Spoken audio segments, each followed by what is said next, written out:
entre le rose et le noir, entre l'espoir et le doute. Je veux continuer de croire et de vivre l'amour, même si la plupart de tous les gens s'en foutent. Lorsque le soleil pâlit. Mesdames, Messieurs, bonjour, bonsoir. Nous avons la joie encore de vous retrouver dans le cadre de cette émission Entre le rose et le noir.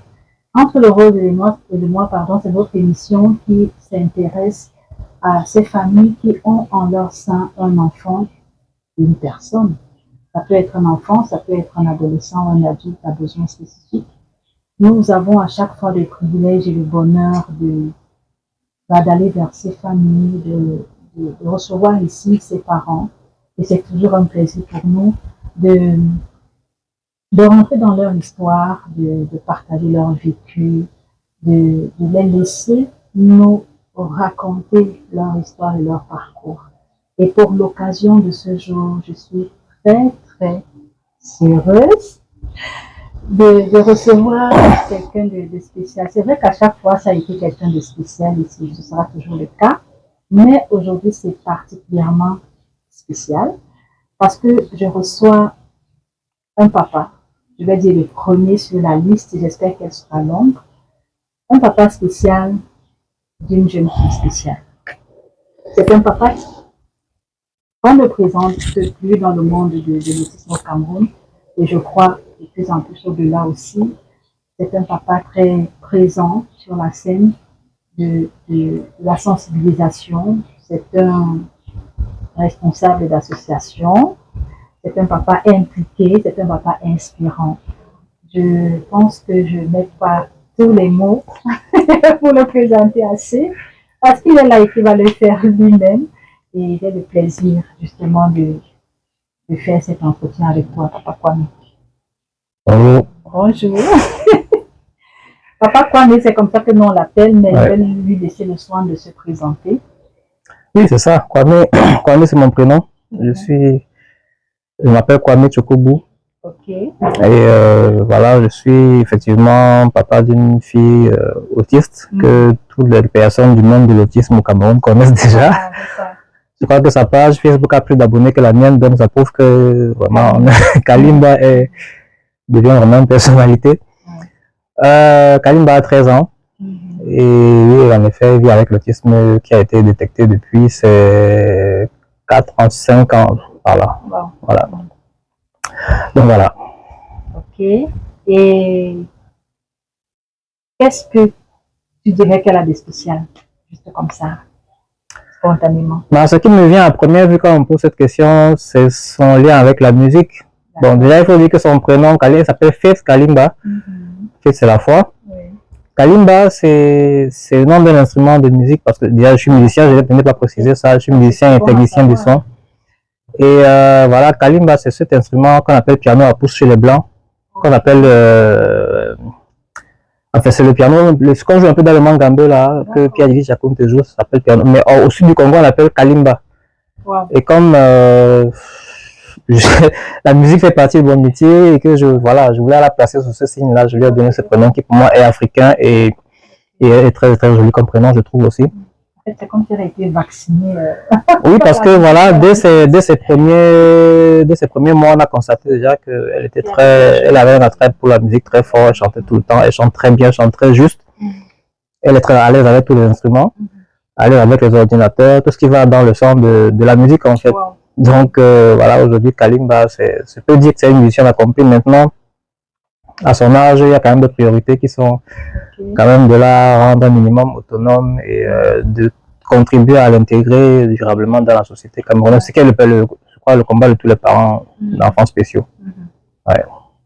D'accord. Justement, tu nous disais il y a un moment que ça fait au moins 8 ans en arrière qu'elle a reçu ce diagnostic d'autisme. Comment ça s'est passé à ce moment-là? Comment vous? Alors, à l'époque, on vivait ensemble, elle, moi et sa mère. Et j'étais hors du pays pour le travail. Et pendant que j'appelais tout le temps avec elle, sa mère me faisait comprendre qu'elle avait remarqué des comportements un peu bizarres. qu'une fois qu'elle sortait avec l'enfant, quand elle se retrouvait dans un milieu où il y avait beaucoup de personnes, Kalimba avait tendance à faire comme une crise d'épilepsie, comme un repli sur elle-même. Elle avait du mal à me décrire ça. Et moi, ça m'avait beaucoup inquiété. Oh, j'étais dehors pour plusieurs mois. Donc, on a essayé de gérer ça comme ça. Et puis, quand je suis rentré, on est allé voir un pédiatre qui nous a redirigé vers un psychomotricien quand il a vu à peu près quels étaient les symptômes. Et le psychomotricien en question a commencé à faire des tests avec. Il nous a prescrit des examens qui avaient le sens de l'EEG, électroencéphalogramme, un scanner du cerveau, un test de l'audition même, parce que parmi les signes, il y avait le fait qu'elle ne réagissait pas, son ne réagissait à rien en fait. Vous pouvez dans une pièce comme ça, vous rentrez, vous faites du bruit, elle est en train de faire son truc, pang, pang, pang, pang, là, elle ne vous regarde pas. Donc c'était des petits signes comme ça qui ont alerté, et à la fin, il a fait la somme de tous ces examens-là et il nous a dit qu'en fait il s'agissait d'autisme. Ouais. Là on est en quelque chose comme 2015, 2016, ouais. Okay. À ce moment-là, tu le vis comment en tant que papa? Ah, Lors de sa venue, tu devais être heureux? Oui, évidemment, évidemment. Kalimba, c'est un enfant que j'ai pleinement désiré. Et là, le monde s'écroule un peu. Mais je connaissais un peu l'autisme, bon, je suis quelqu'un qui... Parce qu'en général, ce qu'on entend ici, c'est que c'était la première fois, non. J'avais déjà à côtoyer l'autisme. Bon, déjà, je lis beaucoup, je m'informe pas mal. Mais c'est vrai que quand je me rappelais maintenant un peu plus loin en arrière, je me rappelais que j'allais souvent passer les midis chez mon meilleur ami à l'époque, j'étais au collège Liberman. Donc, lui, il habitait à Bali, il avait un petit frère. Quand je venais chez lui, il avait des réactions, bon, j'aurais dit bizarre pour l'enfant que j'étais à l'époque, voilà. Bon, je voyais bien qu'il y avait un truc qui ne marchait pas. Bon, on en parlait comme ça, mais le mot n'avait jamais été lâché. Et cet enfant-là, près de 30 ans plus tard, j'ai rencontré sa mère. Qui m'a dit que l'enfant, en fait, aujourd'hui, ceux qui nous fréquentent dans nos événements et tout ça, savent qu'il s'agit aussi aujourd'hui du petit Tekou. Donc, Tekou, c'était ce petit-là, qui était le petit frère de mon meilleur ami à l'école. Et j'ai retrouvé sa mère 30 ans plus tard lors d'une assemblée de parents comme ça. Et effectivement, je lui ai dit, mais je vous connais, je suis venu, quand j'étais venu, enfant, je venais sur vous, elle me dit, effectivement. Et on le voit dans tes événements. Ouais, Tekou, voilà, aujourd'hui, là, une quarantaine d'années. Voilà, c'était mon premier contact avec l'autisme.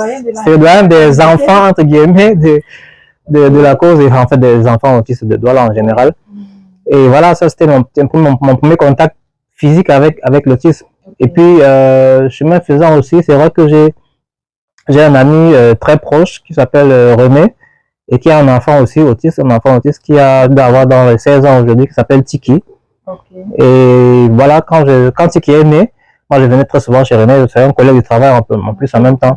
J'ai eu l'occasion de voir vraiment comment ça se développait et j'étais très admiratif de lui et de sa femme et de comment abnégation, sans savoir.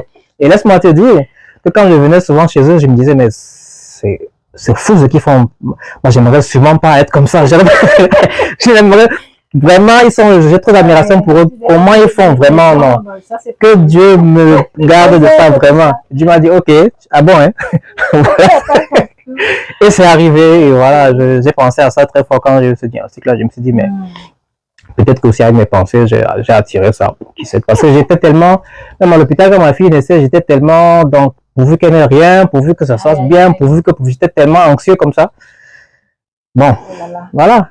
Mais moi, je crois que c'est des étapes que Dieu nous donne pour nous bonifier et pour apprendre que voilà, ce dont tu as peur, peut-être qu'il faut l'affronter à un moment de ta vie pour grandir. Moi, j'ai pris ça comme ça. Justement, ce qu'on redoute, c'est ce qui nous arrive. Tout à fait. Et maintenant, de se dire, voilà, j'ai redouté, ouais, exactement. J'ai redouté ça. Maintenant, voici ça devant moi. Je fais comment? Je me tue, je me jette dans l'ouvrier, je fais quoi? Non, tu retrousses les manches et puis tu y vas. C'est ce qu'on a essayé de faire. Tout à fait. C'est ce que moi, je conseille à tous les parents de faire parce que il y a bien sûr le moment du choc. Ça, c'est indéniable. Il y aura c'est pas, personne au monde ne peut dire qu'il va accueillir ça avec un stoïcisme, voilà. Mais, c'est un choc toujours à chaque fois. Et puis aussi, quand c'est arrivé avec sa mère aussi, elle était super abattue. Donc je devais en même temps la soutenir, en même temps moi aussi encaisser le choc. Et puis maintenant, forecast, comme on dit en anglais, c'est-à-dire me projeter sur, voilà, maintenant on fait quoi? C'est quoi la suite? Comment elle va s'intégrer?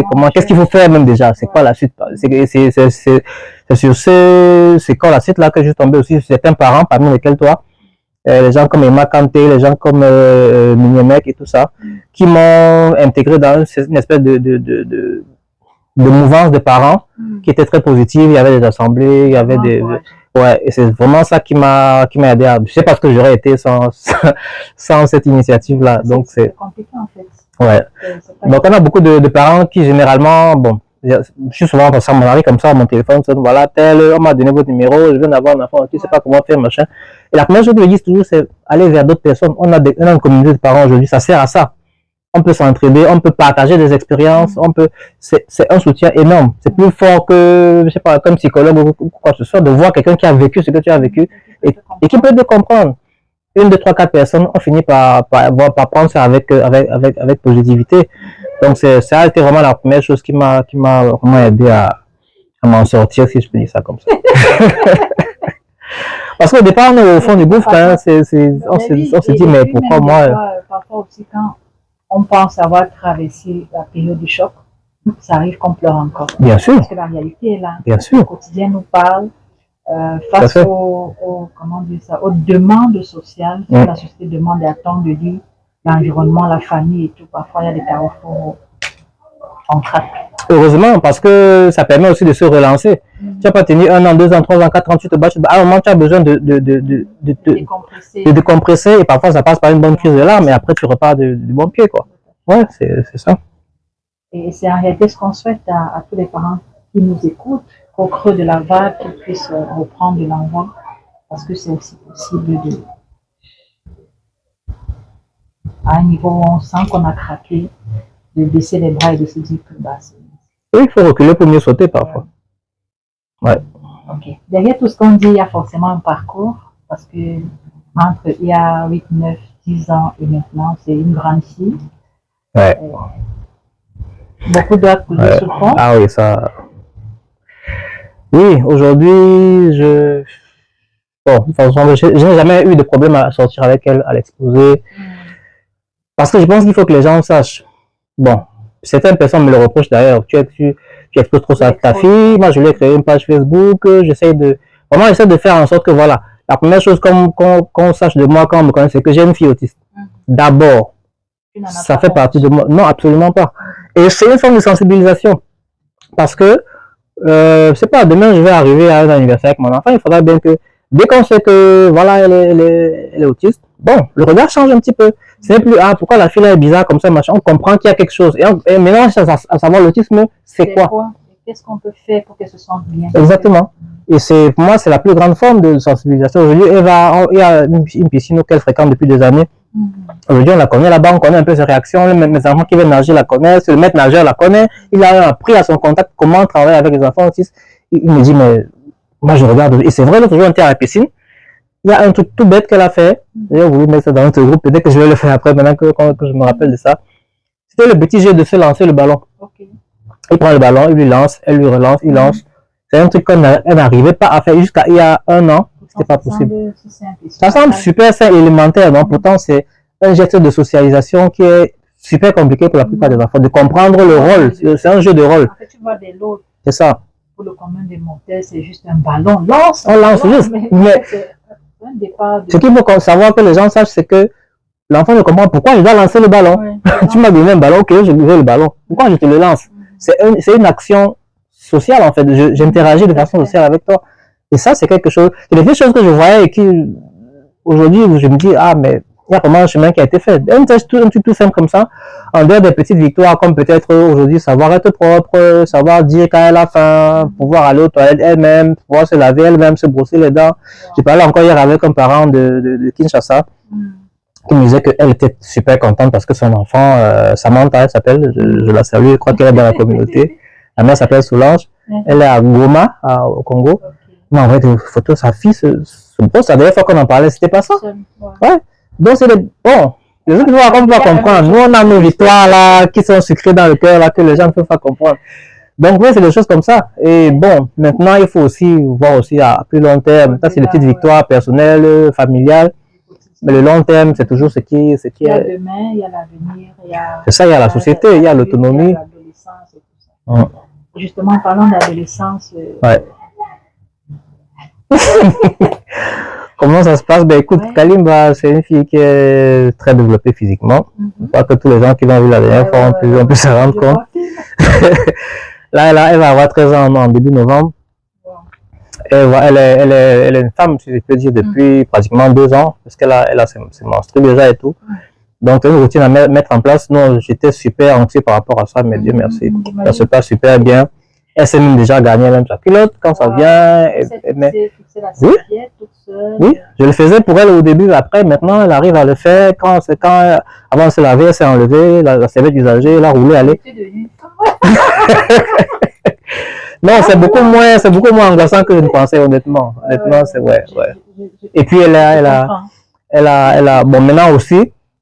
Est-ce qu'elle arrive à la garder? Parce qu'il y en a qui, après avoir peut-être fixé comme ça, vont retirer à tout moment. Non, elle la garde toute la journée. Quand elle rentre de l'école, si c'est ça, elle enlève. Maintenant aussi, de comprendre que quand elle enlève aussi, il faut que je remplace. C'est pour ça qu'il faut. Voilà. Mais elle sait mettre, c'est enlever. Maintenant, c'est le timing là qu'il faut apprendre à gérer. De remplacer. Oui, c'est ça le problème. Encore qu'elle a une période menstruelle encore très irrégulière, je n'explique pas encore pourquoi. On m'a dit ça au début, mais ça fait quand même déjà 2 ans. Donc, il n'y a pas de jour encore fixe. Il y a à peu près des... Voilà. Ça complique un peu l'affaire parce que du coup, on ne sait pas... Oui, après, il y a des petits signes quand tu la connais. Moi, je sais que généralement, aux approches de cette période-là, elle est un petit peu plus nerveuse. Elle a fait plus de crises que souvent. Donc, je commence à comprendre que ça fait combien de temps? Là, on est à 3-4 semaines. Je crois qu'il y a un truc qui approche. Donc, c'est un petit peu ça, quoi. Ouais. Après, maintenant aussi, il faut la préserver parce que, voilà, c'est une femme. Elle regarde les gens. Il y a des personnes... Oui. Et puis, je sais qu'aujourd'hui, on est dans une société où les dépravations sexuelles sont quand même à un certain niveau. Il faut faire gaffe aux gens qui pourraient avoir de mauvaises pensées. Et même, il y a des gens, tous les jours, on lit que des gens se font enlever, on ne sait pas ce qui se passe. On ne sait pas pourquoi on les enlève. Tu imagines un cas comme ça. Voilà. Donc, il faut vraiment redoubler de vigilance avec nous. Et ça, je pense que je profite aussi pour passer vraiment un message à nos parents, là, vraiment, avec tout ce qui se passe, surtout nos enfants spéciaux. S'il vous plaît, faites super attention. Et surtout, il faut savoir qu'il n'y a personne. Généralement, quand vous voyez un enfant qui est victime de sévices sexuels, qui a été violé, machin, tout ça, ce n'est jamais quelqu'un qui vient c'est toujours dans le cercle.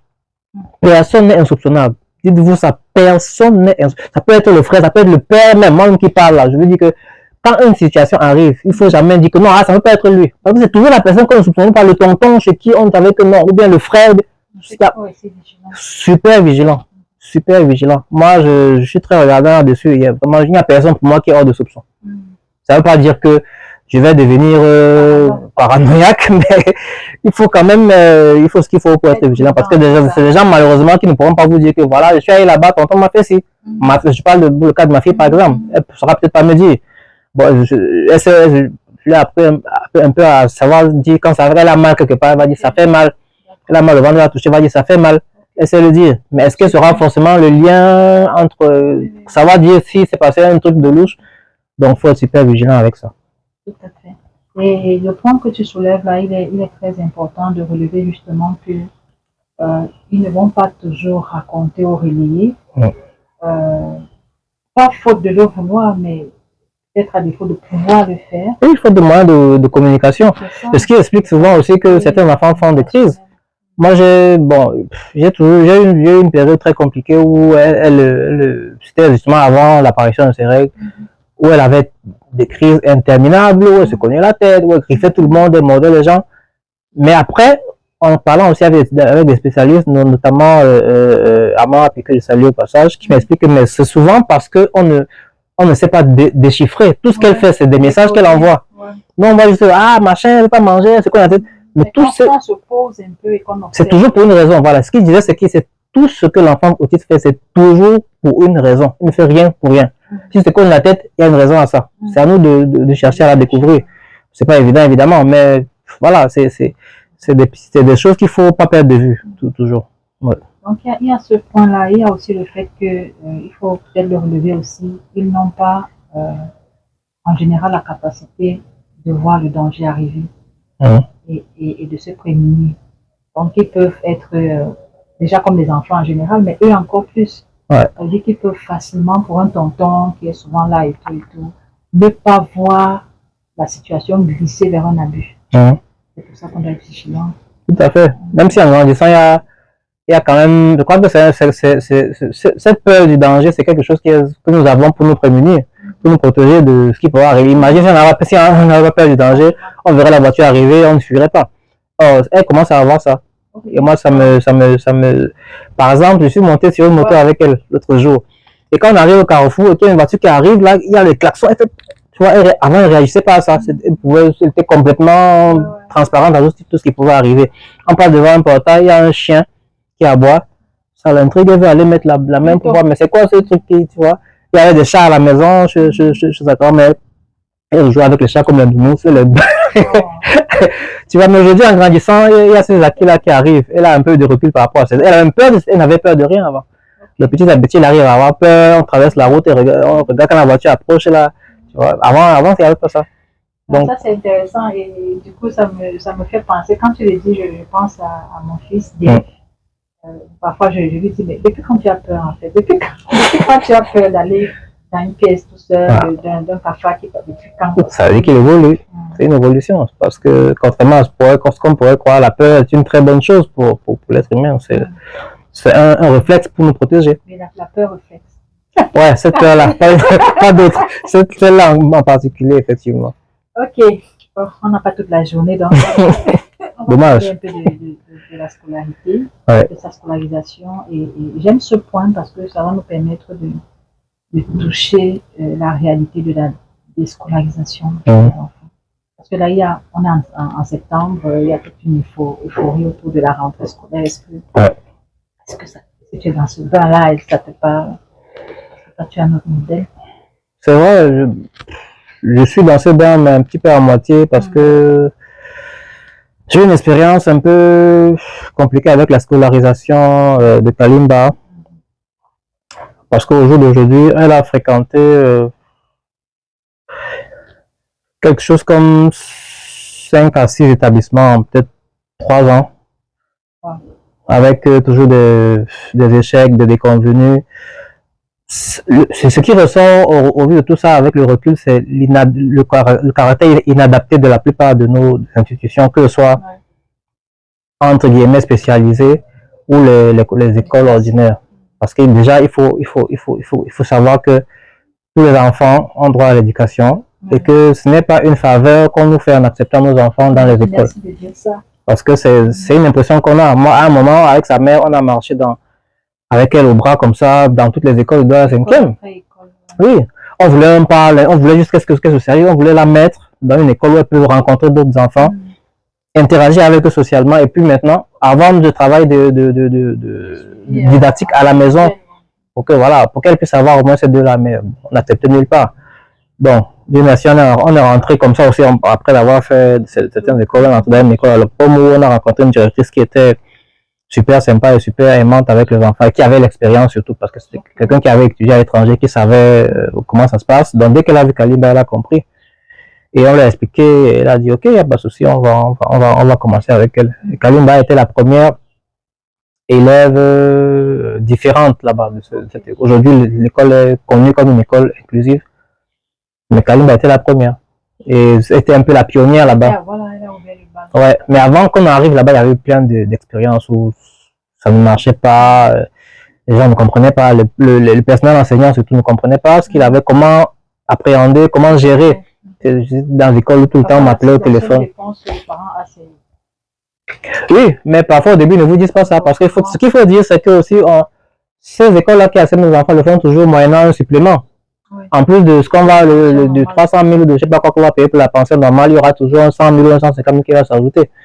Donc, tu fais ce sacrifice-là et après 2 mois, moi j'ai vu une école où on a inscrit l'enfant comme ça. Premier mois, on me donne un bulletin. Ok, on me dit elle fait ci, elle fait ça. Deuxième mois, il n'y a plus de bulletin. Tu comprends que l'enfant ne fait plus rien. Et puis quand tu viens chercher l'enfant à l'école, tu la trouves, à l'école, on lui donne un téléphone, elle se met à côté pour se calmer parce que voilà, on n'arrive pas à la gérer. C'était le genre où tout le temps t'appeler au téléphone. Non, aujourd'hui, elle a cassé telle chose, il faut venir. Aujourd'hui, elle a fait tel truc. Je dis, mais écoutez, moi, je suis censé attendre l'enfant à la maison, je suis censé avoir un rapport de roue pour savoir comment j'ai interagi, comment je continue à travailler avec l'enfant. Maintenant, s'il faut que moi je sois à l'école et à la maison en même temps, il y a un problème. Donc, c'est fort de toutes ces mauvaises expériences-là que j'ai décidé finalement de la faire travailler en box-to-box, si on peut dire. C'est-à-dire qu'elle travaille individuellement avec une éducatrice qui la prend sur 4 jours de la semaine, qui travaille en même temps le programme scolaire et aussi les aptitudes personnelles, si je peux dire ça comme ça. C'est-à-dire que lui apprendre à prendre soin d'elle, lui apprendre à l'intégrer un peu dans les petits travaux de la maison, des choses comme ça qu'une jeune adulte, une jeune adolescente normale fait aussi au quotidien. Donc, on lui intègre aussi ces petites habitudes-là. Ça se passe plutôt bien. On est à la 2e année qui va commencer. Donc, je pense que pour l'instant, je suis dans cette option-là. En attendant de voir mieux, parce qu'évidemment, on est toujours en train de chercher. Il y a malheureusement un grand vide dans ce qui concerne la scolarité. Ouais. Pour les tout petits, ok. Les écoles pilules encore qu'il faut aller interroger peut-être la qualité aussi, le contenu. Mais dès que l'enfant a traversé les 10-11 ans et qu'il n'arrive pas à rentrer dans le système classique, c'est compliqué. Tout à fait. On fait face, on finit par en arriver à déscolariser l'enfant. Ouais. Et puis c'est l'impasse, qu'est-ce qu'on en fait? Oui, il y a des parents qui ont ce courage-là d'enlever l'enfant de l'école et de se dire, ok, l'un des deux parents se sacrifie, hein, dit, ok, moi je connais au moins 2 familles comme ça, où soit la mère, soit le père va dire, moi je m'occupe de l'enfant comme ça, je prends ça sur moi, je m'occupe de lui à domicile, de lui donner son éducation scolaire avec ce que ça peut. Ce n'est pas sans rien prix à payer. Évidemment, il y a un prix déjà économique parce que on a on a un parent sur 2 qui est inactif sur ce plan-là. Donc ouais, on est encore là, on est encore dans cette situation où on a besoin de se sacrifier ou parce qu'on n'a pas encore une situation. Tous les enfants ordinaires aujourd'hui, leur question n'est pas là-bas, leur question c'est savoir dans quelle école je vais. Parce que voilà. Certains même pas. Ils sont dans une école où ils vont juste repartir. Voilà. Tout naturellement. Comme c'était l'année dernière. Or, nous on est encore à se dire, est-ce qu'il y a une école qui peut, si jamais il y a une école qui peut, qu'est-ce qui va se passer, comment, c'est vraiment un balbutiement, on dirait que oui, on dirait qu'on est à la création du pays, quoi. C'est-à-dire qu'il n'y a encore rien, il faut tout chercher. Comme des enfants qui pourtant ont les mêmes droits que les autres sur le papier. Voilà. C'est pas évident. Hein.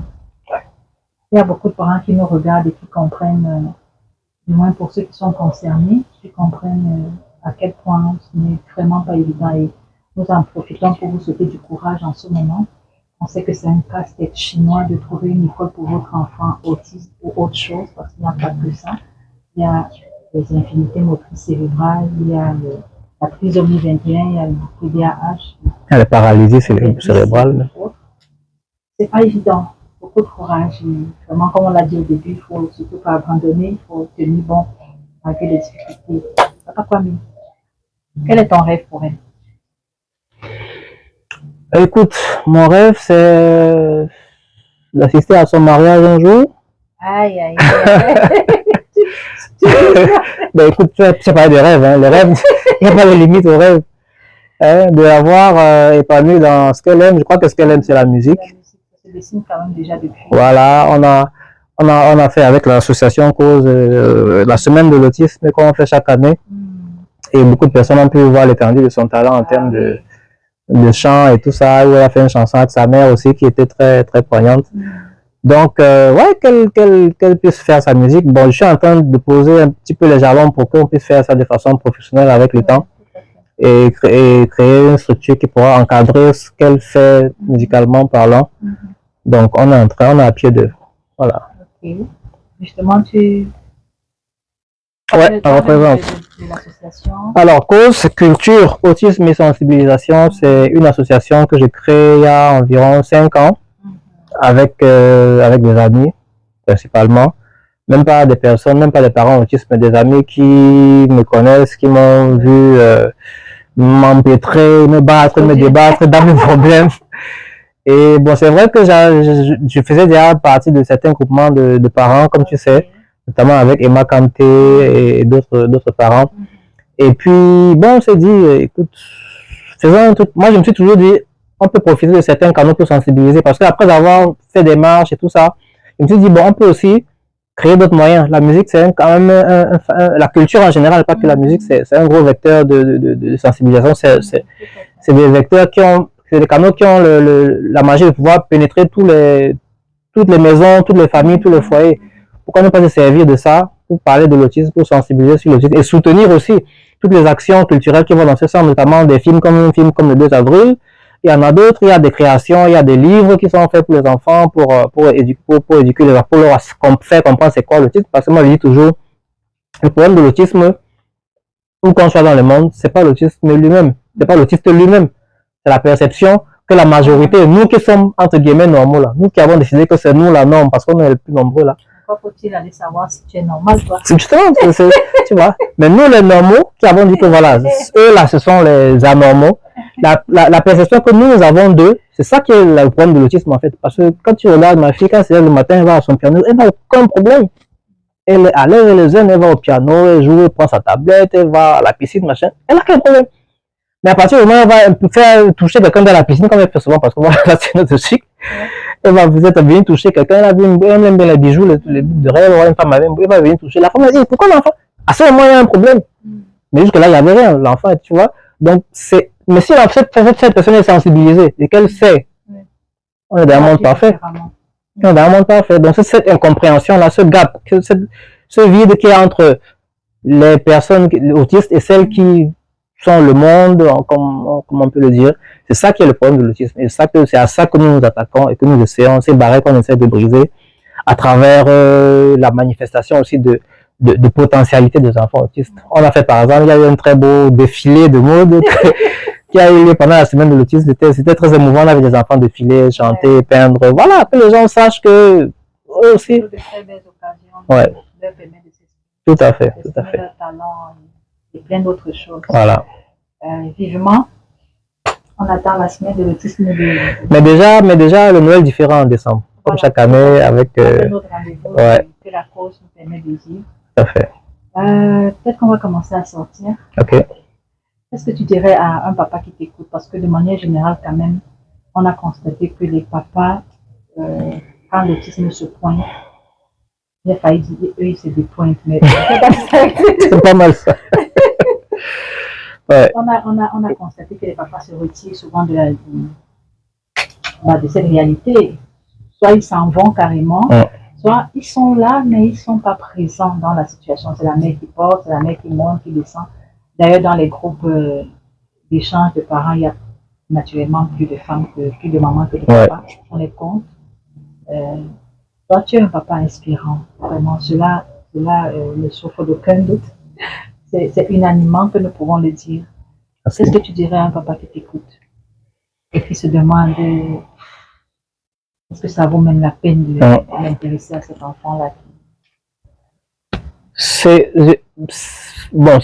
parfois facile de condamner les papas et ça peut se comprendre. Non, explique-nous. Non, laisse-moi aller au bout. Moi, je suis même bien envie d'écouter ça. Non, c'est que on est juste victime d'une certaine vision patriarcale de la société qui veut que c'est la mère qui éduque, c'est la mère, le père cherche l'argent et il met la puce c'est la mère. Donc, ce schéma-là est juste plus accentué en cas de problème comme la survenue de l'autisme dans une famille parce qu'il va se dire, de toute façon, elle gère, moi je m'en vais. Sauf que le elle gère là, accentue la scission entre les familles. C'est pour ça qu'il y a de plus en plus de familles qui ne résistent pas, de couples qui ne résistent pas à la venue de l'enfant autisme. Parce qu'en général, on sait que chez nous, non, le père, l'éducation de l'enfant, c'est la mère. Personnellement, j'ai pas été éduqué comme ça. Moi, chaque fois qu'il est question de mon enfant, déjà depuis sa naissance, moi, quand ma fille naissait, j'étais dans la salle d'accouchement. Yes. Les infirmières ont essayé de me mettre dehors. J'ai dit que si personne ne me fait sortir d'ici, là, on a appelé le directeur de l'hôpital. J'ai dit que je reste ici. Il a dit, mais c'est son enfant, pourquoi vous voulez le mettre dehors? Ça, c'est pas courant. Peut-être que c'est ça qui fait la différence, je ne sais pas trop. Mais j'ai dit non, chaque fois qu'il est question, si c'est les réunions de parents de l'air, puis c'est les machins, chaque fois qu'il est question de ma fille, je ne veux pas m'entendre raconter un truc qui concerne mon enfant. Je veux dire, c'est. Il y a combien de papas qui fonctionnent comme ça? Je ne sais pas, mais comme je te disais, c'est peut-être ceux qui ont grandi dans le schéma où... Oui, c'est une influence culturelle à mon avis. Hein. On est en Afrique subsaharienne, Bantou et tout, où c'est la mère. C'est la mère qui éduque, c'est la mère qui... Voilà. Sauf quand il y a le bon résultat, quand on commence à avoir le bon résultat, ouais, il me ressemble, il est intelligent, comme son père, hein, tu vois. Non, mais c'est ça. Après, je dirais au papa, si tu insistes là-dessus, parce que je dirais d'avoir un peu moins peur, parce que c'est souvent la peur qui fait ça. C'est la peur. La mère, elle a déjà accouché, elle est au charbon depuis, c'est elle qui porte le combat. Quand l'enfant chauffe, c'est elle et tout. Mais le père n'ayant pas vécu tout ça de près, dès qu'il y a un truc encore comme ça qui, voilà, ça fait peur. Et généralement, la première réaction, c'est la fuite. C'est dommage. Un père protège sa famille. Un père, il est en ligne de front. Et la première façon de protéger, c'est d'abord d'assister sa femme quand c'est facile pour aucune femme.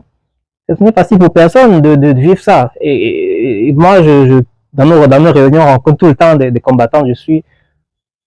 C'est-à-dire que je suis mort d'admiration pour tout ce que vous faites pour vous en général, tous ces moments que je côtoie. Quand tu écoutes leur parcours, certains même d'eux, vraiment, je ne sais pas où vous puisez cette force, mais ce qui est sûr, c'est que toi, par contre, je sais que tu as la chance d'avoir, voilà, tes enfants ont la chance d'avoir un père formidable, c'est une très belle personne et tout. Tout le monde n'a pas cette chance, vraiment. Moi, je pense, comme je disais tout à l'heure, c'est aussi des capacités pour nous de nous nourrir, de grandir humainement, ces étapes-là. Je crois que si ma fille n'avait pas été autiste, j'aurais pas été la même personne qu'aujourd'hui. Parce que en combattant avec elle, en plus, tu vois, et puis en combattant, en créant une association, en allant vers des gens, rencontrant des gens, en écoutant les parcours, inspirant des personnes, tu te dis, mais ça te change fondamentalement, quoi, humainement, ça te change. Donc, moi, j'ai dit un truc récemment quand c'était pendant une interview à Canal 2, on en a parlé dans le forum des parents, il y a eu beaucoup de mésententes, certaines personnes me l'ont reproché. Moi, j'ai dit un truc et je vais le redire aujourd'hui. Tu vas oser. Je vais le faire. Je disais à cette interview que s'il m'était donné aujourd'hui là, d'avoir un bouton sur lequel on appuie pour que ma fille ne soit plus autiste, je suis pas sûr que j'appuierais sur ce bouton. Ouais. Bon, ça va juste que ça, les gens disent. Mais oui, parce que mais pourquoi je ferais déjà ça?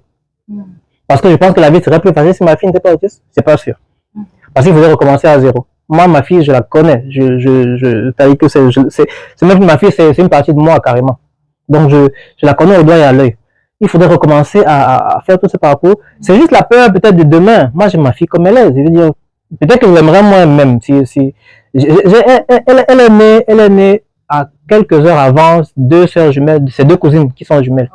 Donc j'ai eu le temps de voir, c'était un excellent baromètre. Quand elles ont grandi, elles grandissaient, quand je voyais les premiers mots, les premiers gestes, machin, je pouvais facilement comparer.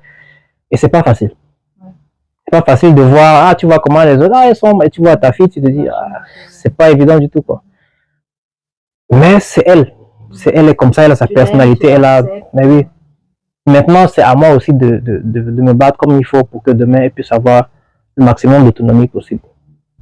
On est dans un contexte où c'est pas évident du tout, mais je crois qu'il faut se jeter à la bataille. On se met ensemble, on crée des liens, on crée des forces et voilà quoi. Ok. Bah merci, on pourrait t'écouter toute la journée. C'est vrai que c'est un sujet sur lequel je suis intarissable. Hein. Je pourrais en parler du matin au soir. Il y a beaucoup d'autres points qu'on aurait pu aborder, mais ouais. là, on n'aura pas toute la journée, malheureusement. On a un peu fait le tour de manière essentielle. Est-ce que tu as un mot à dire? En fait, tu as même dit beaucoup de choses dessus d'une autre façon. Quand tu entends inclusion, ça te dit quoi? Pour l'instant, ça me dit mascarade. Parce que quand on dit inclusion, généralement, c'est pour parler des établissements qui se disent inclusifs. Parce qu'ils ont prévu d'accueillir en plus des enfants, entre guillemets, normaux, des enfants différents pour pouvoir se prétendre inclusif. Mais l'inclusion n'est pas pensée depuis la base. Je veux dire que quand tu prends une école, par exemple, qui dit qu'ils accueillent des enfants handicapés moteurs, quand tu regardes l'accès aux salles de classe, tu vois qu'il n'y a rien qui est fait pour qu'un enfant paraplégique, par exemple, puisse accéder aux classes. Mais on dit qu'elle est inclusive. Comment? Quand tu vois une école qui dit qu'elle accueille des enfants autistes, en aucun cas on ne tient compte des couleurs de la salle, par exemple, du matériel de la salle, de la configuration sonore qui serait la meilleure pour accueillir des enfants autistes. C'est quoi l'inclusion dans ces cas? On doit penser depuis la base, c'est-à-dire que notre État doit quand même comprendre que toutes les personnes guillemets normales ne sont pas toute la société. Il y a aussi ces minorités-là dont il faut tenir compte et pour lesquelles il faut prendre des décisions qui vont depuis le socle, depuis la base. C'est-à-dire qu'aujourd'hui, quand on crée des écoles, il faut qu'on tienne compte que dans telle école, il y aura des enfants qui vont venir qui seront IMC, qui seront, entre guillemets, normaux, qui seront paraplégiques, qui seront autistes. Et comment on fait? Mais aujourd'hui, on est plutôt dans un monde pensé pour les plus nombreux, donc, qui sont ceux qu'on dit être normaux, et les autres vont essayer de trouver une place. Voilà, on va se serrer un peu, assieds-toi un peu là, et puis voilà, on a fait une place, on parle d'inclusion. Non, c'est pas ça l'inclusion. L'inclusion, c'est de penser une société globale avec tout ce qu'elle renferme. On en est encore loin, malheureusement. Si des petits coups de gueule comme ça peuvent servir à éveiller une étincelle quelque part, c'est tout ce qu'on souhaite. Ok. De toutes les façons, notre étincelle, on l'a lancée déjà et on rêve vraiment de voir ces choses se mettre en place, que l'inclusion ne soit plus juste de l'intégration et finalement sans contenu. On a évoqué à un moment la formation des enseignants, c'est capital parce que au fond, l'inclusion, c'est pas juste accueillir un enfant à besoin spécifiques dans une école et puis après rien du tout. Pas ça, c'est pas sûr. Même si c'est déjà beaucoup, hein, on va pas cracher dessus parce que les écoles qui accueillent des enfants, il n'y en a pas beaucoup. On est conscient que effectivement c'est un effort qui est demandé en plus à des enseignants qui sont peut-être pas souvent formés. Ça c'est, il y a beaucoup d'écoles qui ont, moi j'ai parlé de mascarade, bon peut-être que j'ai été un peu dur, il y a beaucoup d'écoles qui le font vraiment de bon fond, de bon cœur, comme celle dont j'ai parlé à l'OPOM. Mais après, voilà, il faut de la formation, il faut la base technique, il faut la base. Et non, peut-être pas ça, mais à la base, beaucoup font avec les moyens de bord. Il y a beaucoup de petits centres qui se créent dehors. Ça va des personnes qui ne sont pas forcément de grands professionnels, mais qui mettent du cœur à l'ouvrage et accueillent les enfants et qui permettent aussi de se faire en ce qu'il y a un léger mieux dans le comportement de ces enfants. Donc là, vraiment, on va louer ces personnes qui ont des initiatives privées, des professionnels qui créent des structures pour accueillir les enfants, pour essayer d'améliorer un peu la situation. Vraiment, merci du fond du cœur. Mais là, je parle aussi à l'endroit de ceux qui nous gouvernent et qui devraient comprendre que, voilà, on est dans le Raoult Godou. Hein? C'est la débrouillardise. Ça ne devrait pas être le cas. Il y a de l'argent qui est présent pour faire des choses, vraiment utilisons-le à bon escient. Et que tout le monde puisse profiter, au moins un minimum. Voilà. Et que l'éducation pour tous soit une réalité. Exactement, éducation pour tous.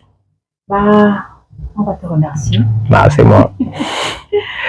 Merci beaucoup d'être venu dans une journée folle. Ouais.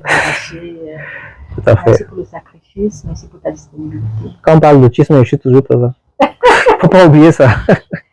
On va certainement te retrouver peut-être dans un autre cadre, notamment avec le Noël différent. Ouais. Ce sera une occasion pour nous de sensibiliser encore. Super, avec plaisir. Pourquoi pas d'aller à la découverte de ce que tu fais au travers de l'association. Et à vous, on va vous dire merci. Merci de nous avoir suivis. Merci de prendre votre temps pour venir être informé, pour venir écouter, pour venir partager l'expérience de ses parents, de ses familles. C'est bien. Nous saluons cet élan de votre part. Et nous ne souhaitons que de vous voir rester connectés sur Chapelle TV. L'émission, c'était Entre le rose et le noir, et c'est ce qu'on a parcouru d'une manière ou d'une autre à travers tout ce qu'on s'est dit. À la prochaine. Bye bye.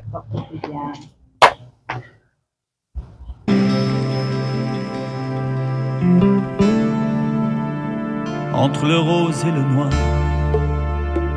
entre l'espoir et le doute, je veux continuer de croire et de vivre l'amour, même si la plupart de tous les gens s'en foutent. Lorsque le soleil pâlit